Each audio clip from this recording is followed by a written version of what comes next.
Hello, everyone. You have McGann the Fangirl and the Bagel Ghost. Hi. And today we are going to start our second anime series. This is Madoka Magica, or Madoka Magica. I'm glad that you speak like cats who walk across keyboards. I have no idea how to pronounce the rest of that title. Fine, you do it. Puelia Magica, Madoka Magica. And she death stares me like it was just so easy. I'm It sorry. is. I didn't grow up learning this language when I was like 7. Okay, so let's get into our backstory here for a minute. We have both seen this series quite a number of times. This is the series when somebody's like, oh, I'd like to watch an anime, but I don't know what. We're like, we have a religious experience for you. It's called Madoka Magica. Sit down. You're going to be here for the next 7 hours. No member of our family can be in the will without seeing this. So, how I came across this series, my daughter was 7, and I was like, oh, when I was your age, I loved Sailor Moon. And I went looking for Sailor Moon on a streaming service, and there was nothing available. But I knew that there were all these other cutesy magical girl series, and I saw Madoka, and I thought, she is the cutesiest of the cutesy, so this must be a perfect Sailor Moon substitute. Did you check the age rating before you put it on? How it says 13 plus very clearly? I don't know that those existed like 10 years ago. Lies. If you say so. So I guess the first thing we need to decide is, are we going to talk about these episodes without spoilers for the entire series, or are we just going to talk about this one as if everybody is already caught up and has seen this before? Let's choose option B because this has been out since 2012, and if you're here, you're probably already in the Madoka Magica cult. She died for our sins. You used to take the manga and put it in the religious section of Barnes and Noble and the BAM and all the bookstores you could find. Man, I used to be funny. You did. There's also a really old theory video I have on here about Madoka Magica based on what you came up with, and it was really popular for a very long time. Emotions. I remember when I thought of it too, because we were in the car to go to Girl Scouts, and I'm like, wait a minute. Emotions. Madoka Magica. Symbolism. Anyways, to get into the actual episode, I only have a half page of notes, which seems weird, but we have our opening sequence of Madoka running through this black and white labyrinth, and we will know in later context that it's a witch's labyrinth, and that's what a witch creates when it goes, what would you call it, like psycho mode? Like, what is it called when a witch makes a labyrinth? Well, they hatch from their grief seed. So before that, they're just hanging out? They're just in their grief seed. They're not alive yet. Well, then we see it is the Labyrinth of Valpurgisnacht, which we have no concept for right now. I don't know if that's right, because Valpurgisnacht is stated many times later that she's so big, and she's compiled of so many other witches that she doesn't need to hide in one. See, but I have a theory about Valpurgisnacht, and I have been waiting for this to be confirmed true by the author, because it only makes sense. But I have always assumed that it's Homura's giving in. Well, no, for a lot of reasons. Because in Rebellion, first off, Homura has a witch, and we see her, and it looks nothing like Walpurgisnacht. And second of all, Walpurgisnacht is, I believe, a German word for a witches' gathering, which would make sense since Walpurgisnacht is a huge cluster of witches. Well, at any rate, I think it has to be her in this opening sequence because we have the moment where Homura comes running in as a magical girl and Kyubey starts whispering to Madoka, trying to make a deal of like, hey, if she gives up, it's all over, so maybe you should like become a magical girl. And Homura's like, don't listen to him, he's evil. Crying out in pain, jumped through a building. Yeah, and so of course this is our big foreshadowing, but the twists and turns of us getting here are going to be like a whole different thing. But alas, this particular thing is a dream. Haha. Got him. Although I guess it doesn't necessarily have to be a dream. It could just be where Homura reset the timeline again. She's like, no, I almost got through this without you turning. Like, just stay out of the way. And somehow Madoka is like Shishomaru and Inuyasha, where she should be on the other side of the freaking city, but somehow she's right up in Inuyasha's face all the time. I mean, it is stated later on, I believe, episode 9 or 10, where she's like, wait, we've done this before. So she is remembering all the things. Yeah, but that's why I don't think that this is a dream when we look at the context of future episodes, because... And I agree. We know Homura can reset the timeline. But in my defense, for letting you watch this when you were 7, the credits start start right after that moment. And it is the cutest, most bubblegum pop, sugar sweet. None of this stuff happens in the show, but like the most idealized fantasy version of being a magical girl. And we even have the cute little Sailor Moon homages with her poses when she's going through all the different learning curves of becoming a magical girl. It's adorable, and it's meant to trick you, and I love it and hate it for that, because one, I was a baby and didn't know better, and two, it's beautifully done. It really is, and it's so deceptively put together. It's crafted by an evil genius. She's like, come on, we're gonna have like a cute little Care Berry show. Haha, losers, we're gonna feel all the emotions. But then Madoka wakes up in the most pampered rich girl room ever. And she's not even the rich girl of her friend group. And I just need to get this out here because Madoka's walking through what looks like a penthouse, a gigantic apartment in, I don't know, Tokyo? Where does she live? Me, Takihara City. Okay, I'm glad you know that off the top of your head because I do not. We go through Madoka's home and we see Madoka's parents. They both look like high schoolers. If they had her in middle school, I would be completely not shocked. And may I just say, Madoka's mom is so completely bisexual coded. I don't know. I know her dad looks very much like a feminine young girl. Like a beautiful young lady is her father. But did you notice how parentified Madoka is? It's like her job to wake up the mother and get the mother going in the morning so that the mother goes to work. I mean, it doesn't seem that, but it's literally just opening curtains and pulling your toddler brother off her. Honestly, if I was the mom and my toddler was slamming on my face with his tiny little fist, like, get up, please, I might not have a toddler the next day. Like, I cannot. You do That's why not. the windows don't open in their penthouse. But they have this gorgeous glass house, almost. There's so much glass in their house. It's like Well, so... if you notice that recurs throughout the series, too, because the school, all of the rooms are glass. But that's semi-common for a middle school. My middle school had a lot of glass rooms. I don't feel like your classrooms were made out of glass. Yes, they were. I've been in that building. I've seen the atrium that's all glass. I've never seen a classroom that's like see-through. No. My middle school, every classroom at least had 2 walls that were made of glass, so I don't know, the administration could see if drugs were happening or something. That's just so weird. And I mean, okay, let's be honest. This is America. That's not a good place. Like, you don't want kids to be seeable from the hallway in an American school because of all the psychos with the pew-pews that nobody wants to do anything about. Getting a little off topic here. We are. Okay, back to Madoka. So Madoka and her mom don't seem to have a parent-child relationship at all because while they're both getting ready in the bathroom in the morning, the mom's just like, oh,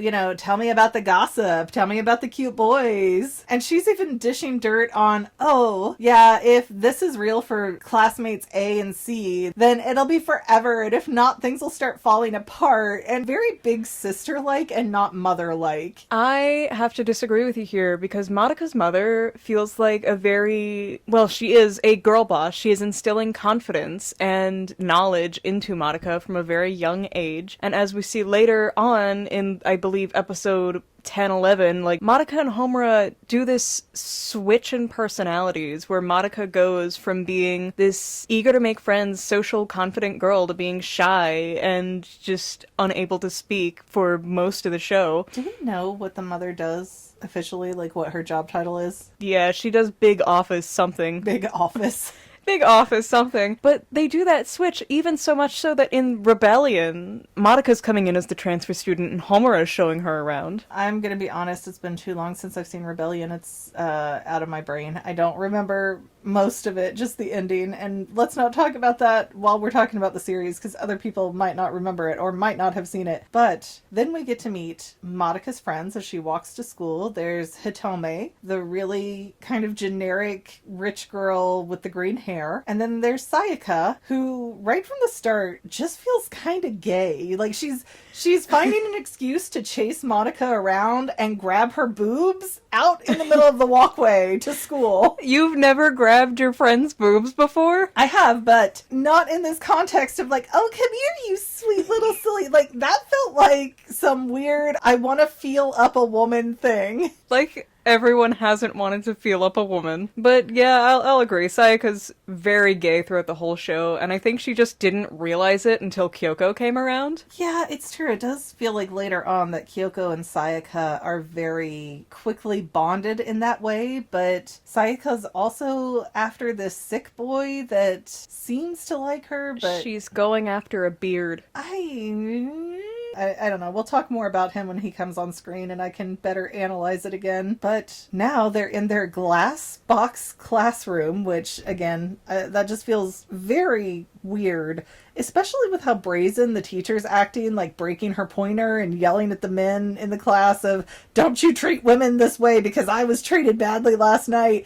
I feel like the principal should be stepping in and like, Madam, Hey, this is Japan. They believe in corporal punishment. Be glad she didn't have a horsewhip. But they didn't do anything. Like, if the country believes in corporal punishment, okay, but that doesn't mean you get to beat them just because you're mad at your date last night. Like, you still have to be rational. I mean, I think the teacher's really funny. Throughout the whole show, she's entertaining. And then they get to the real talk, and it's like, oh, you're deeper than that. I kind of think the artist for this, which is also the author, because that's how manga works, yay! Not always. I know at least the girls were designed by someone else. I don't remember 100% if it was drawn by someone else. Well, okay, you're just blowing my mind here. I am convinced, though, that whoever designed these characters and draws these adult characters don't know what an adult looks like, because they all look like middle school and high school students. Well, that's just the anime face, you know, the big eyes to make you like them. I disagree. There's plenty of older characters that you can tell their age range, and all of the people in Madoka look super young. But it is time now for Homura Akemi to walk into the class, and immediately Sayaka's like, wow, she's super gorgeous!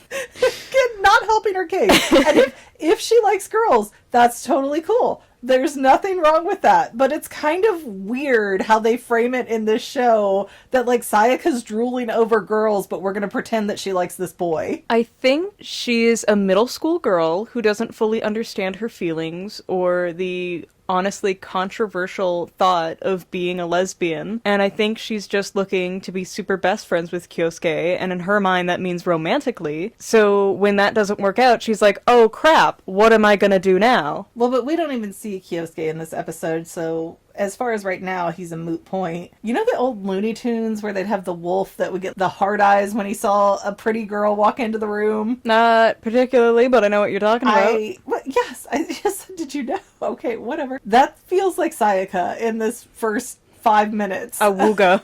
Yes, she does it to Madoka, she does it to Homura, and it's like, girl, it's okay if you want to come out. It's fine, just come out. Not with Hitomi. Girls can't love girls. So then we have this weird thing of Homura being like, hey, I feel sick. And people are like, oh, we can take you to the nurse's office. And she's like, no, I need, what is it, the nurse? The nurse's aide. Okay, I thought it was like the representative or something.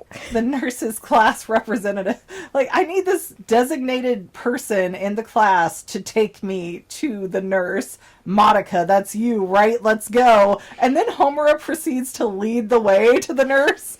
She just wants to walk with her girlfriend. Like, Madoka is not piecing it together. Imagine you're Madoka in this hallway scene where this new goth girl you just met in your dreams singles you out, glares at you in class, and then is like, don't change your personality ever, or else. Or no, else it wasn't even don't change your personality. It's don't do anything to change your life or who you are, or you're gonna lose everything that you've ever loved. It's like that one time we were in Chick-fil-A and this crazy lady sat next to us. Yes, like, oh my gosh, right across from us, and she's just like, oh, yep, he's gonna kill her, take her out in the woods, snap her neck, and just said unhinged stuff like that nonstop at every person that drove by her in the drive-thru. She had some kind of crazy envisionment. She had a horror movie cooked up for every car that came through the drive-thru. Imagine if all of that was true. And then you'd have Homura. And then I guess I feel a little bit lost in the transition here. We have Hitome, Sayaka, and Madoka eating. Are they at the mall at this point? Because the next shot, they're in the mall. I think so. It doesn't seem like they're still at school, considering how nice their trays are.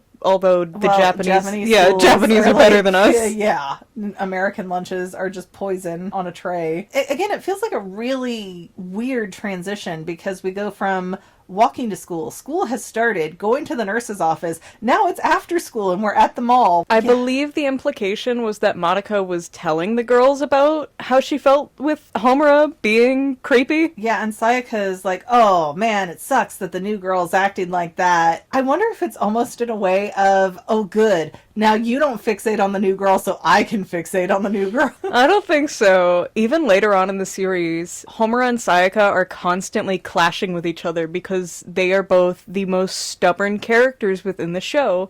And Madoka's mom foreshadows this later. It's like, oh, if you're so stubborn for what you think is right, it'll usually lead to you being unhappy. And they are. Well, the three girls all go their separate ways because apparently Hitome's the rich one, even though I have not seen a poor girl among them yet. Maybe she's like super rich. I don't know how they classify it there. I mean, here it's just kind of like you're rich or you're not rich, but we do have a lot of people in America who don't think they're rich because their families surround themselves with richer people. Like your wife? Yes, my husband grew up very privileged and very wealthy, went to private school, all that stuff, and he thinks he grew up like everybody else, like I did, going to the ghetto public school where you would literally have to duck to not catch a bullet. We went on our summerly yacht, and it was so wonderful. I wonder where you went with your summerly yacht. Constantly on vacations, you know, very expensive, extravagant things. And here we are. And I'm like, hey, I go dumpster diving. He's like, what? That's a real thing? Yeah, if you want to eat. We grew up very different, but he doesn't believe he's rich. Anyways, that is not a Madoka tale. So when Madoka's on her own, she starts getting these psychic transmissions from little Kyubey, the weird alien cat thing. It's like, help me!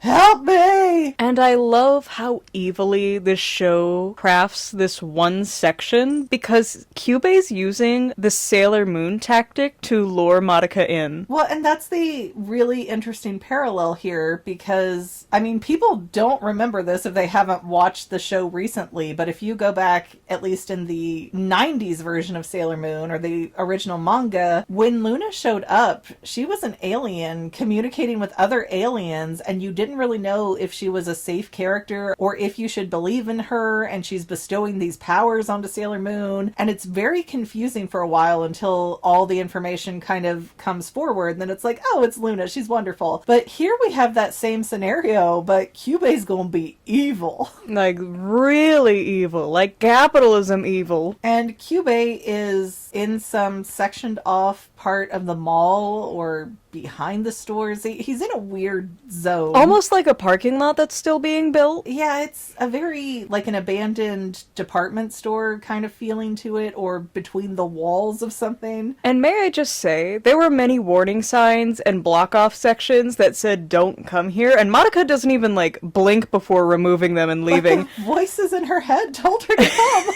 That excuse almost never works. How many times has she trespassed where she's not even like, I don't know. Okay, let's be real. She's rich, she's light-skinned. Trouble is not gonna follow her. At least not in terms of the law. They have a caste system in Japan, just like we unofficially do in America. She's probably pretty safe in that regard. No security officer is looking at Madoka and going, oh, she's trouble. I mean, she has pink hair. She might be trouble. No one's gonna stop her and check her bags. That's not her life. She's a rich girl. Protagachon. So Madoka finds Kyubey. He's all torn up. She doesn't even know what he is. She's just like, oh, that's that weird thing from my dreams. And then Homura comes up and she's just like, get away from that. Get away from that. And I feel like Homura does not do herself any favors because she is not interested in having a debate or a conversation or an explanation. She's just like, do as I say. I am tired of watching you die. She will explain later why she can't just say, hey, he's evil, put it down. Because Madoka doesn't listen. Because Madoka's like, oh, it's hot, let me touch it and make sure. I mean, no one will believe that this cute little kitty thing is evil until you see its evils. And that's why I think Kyubey is such an excellently crafted villain, because he is so flipping cute. Like, you would buy a plushie of him and then get to the end of the series and be like, oh no, I don't want this. Madoka Magica cosplayers love carrying him around. But I do want to mention something that I'm not completely sure on. Earlier on, when the girls were talking to Homura, not our main girls, but just some random class girls, and they're like, oh, what school did you go to before? She says she went to a Catholic school, and I really wonder if her magical girl outfit is based around a nun. Oh. Because it really looks like it. That's interesting because every time she is in her magical girl uniform, I always have trouble distinguishing right away if it's her actual school uniform or if she's transformed already because it looks so bleak and pale compared to the other girls. And I will say, I want this idea to be right because she worships Madoka to an almost godlike level, especially when Gattaca comes around. Santa Homura. But Homura, right now, has got Madoka sort of cornered in this weird part of the mall with Kyubey, and she's like, I want this cat alien. And then Sayaka, for no reason, comes in and starts spraying, what was it, a fire extinguisher? Yeah, she loves over. the fire extinguisher. Yeah, just spraying that fire extinguisher all over the place to diffuse the situation while Sayaka, Madoka, and Kyubey all run away, or I guess Kyubey's carried away. But then the background starts changing and the world around them starts changing. And can Kyubey either create or summon witches? Because that thing just had perfect timing. I think the idea is that they are attracted to magical girls, the witches. Okay. So it was just coincidental that it unfolded around them in that moment. I think so, yes. But I thought if you're a normal person, you can't see the labyrinth. Well, they're not normal. They were chosen by Kyubey. But not yet. They haven't made a deal yet. But they're still chosen. I just feel so bad for Homura, especially in foreknowledge of how the series goes for her. But it's the ultimate lesson of you meet your destiny on the road to avoid it. Because no matter what this girl does, this stupid Kyubey cat comes up smelling like roses to Madoka. Obviously, Kyubey's not stupid because he's constantly using the Sailor Moon tropes to lure her in. He's using the magic of friendship in many episodes later on, especially when Kyoko comes around. Well, and then Mommy appears, who is so adorable. She's got just the cutest little look, the boots. She's so gorgeous and elegant. It makes me wonder if, before her parents died, if she was in the same circles as Hitomi. Because she's older. she's really elegant. But she's older than Hitomi, but she comes in, and yeah, she looks so graceful and so cute in her outfit, and then she brings out 6,000 boomsticks. We never see the witch, though, and she's like, oh, the witch escaped, and Homer appears, and she's like, get out of here. I'm not going to give you a second chance, and Homer is like, I'm going to look angry like Wednesday Addams, but you know what? I'm going to peace out because I decided I wanted to peace out. This is a constant fight within the series that Mommy and Homura don't like each other, and I love how these girls are designed because color theory is put so intentionally within them that it's wonderful. It's wonderful. Homura is represented by purple, which is the opposite of yellow, which Mommy is. Mommy made a selfish wish to act selflessly later without any guilt. Homura made a selfish wish in the hopes to be able to act selflessly, but it doesn't work out at all. Okay, question though, because the way that Homura kind of turns tail and leaves, it's odd to me because if her mission is to save Madoka and that's all she cares about, why not just end Kyubey right there, take the consequence? If that means Mommy ends Homura, then it doesn't matter because Madoka's safe in this reality. Homura's not stupid. And we have seen many, many times that Kyubey has clones of himself everywhere. One bullet isn't going to change the fact that he's still going to be around. I am blanking out on these clones, but I know you've seen this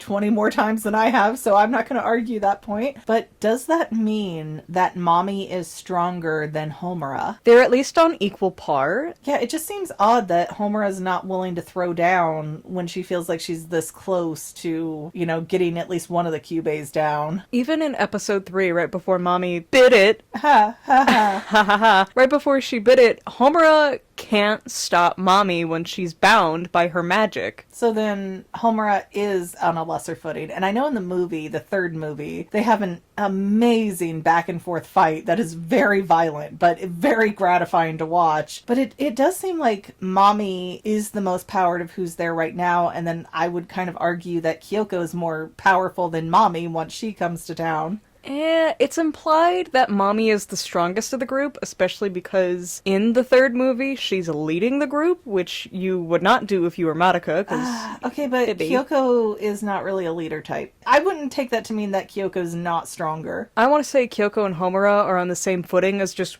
one half step behind her. I don't know. Kyoko seems a lot more skilled and experienced and poised for this role compared to Mommy. Mommy just sort of, I accept it and I am a graceful butterfly. She's a flower. That explodes sometimes. She go pew pew. She has muskets. And then other than Mommy using her little soul gem to heal Kyubey, I don't really think we had anything else happen in this episode. He was like, become magical girls. It'd be great. I think that sums up the first episode pretty well, and there's so much groundwork being laid, and if you're somebody who hasn't seen this series... Oh, you were warned in the beginning. What was it you said about the newer Magical Girl series? I saw a post online that was just like, man, Madoka Magica ran so that this new show could walk. Yeah, I have not found another Magical Girl series that hits like Madoka Magica does. I would say it's the perfect Magical Girl show. Well, and it takes a while to get started, and it is kind of slow until you get to, the last 4 episodes, and then it's just, oh my gosh, revelation, oh my gosh, revelation, oh my gosh, plot twist. Ooh. Anyways, guys, I thank you for listening to us ramble on about Madoka Magica. If you've enjoyed this, please like, subscribe, comment, share. All of that good stuff is free for you and really helps us out. We also have paid channel memberships. Before you run your mouth, they do not come with a Magical Girl status, so stop offering things I cannot deliver. But it's a fair contract. But yes, I am tired and I'm hungry now, so we're gonna sign out. Goodbye, everyone. Bye. And to any of my members here on YouTube, a huge bottom of my heart thank you for all of your help and support. If you would like to become a paid channel member, there is a link in the description below. Thanks again, guys. Love you. Well, family members, we're almost done, but I want to invite you to hang out with me in some other places. I'm on Twitter and Instagram as my own personal self, and I have a Facebook page too, but I mostly just post photos over there. And sometimes people say, hey McGann, I want to mail you something. How do I do that? Easy. Just click the About tab on my channel page, and my most current P.O. Box info will be right there. I also run another channel, The Family. It's really a hodgepodge channel where we might post anything. Oh yeah, and I also sell shirts and stickers and stuff with the Family and the Fangirl logos. If that is your cup of tea, I have a link in every description of every video. Finally, if you want to help out the Fangirl channel and make sure I'm putting out video essays for years to come, the best way you can help is by subscribing and watching more of my videos, whether they're new, old, whatever. Maybe even share 1 or 2 on social media, help spread the word. People who watch to the end of videos, like you, helps to tell the site, hey, this is a good video, we should recommend it to other people. So if you made it this far, leave me a comment of something like, hey, I made it to the end. Love ya. See you next time, family members. Bye.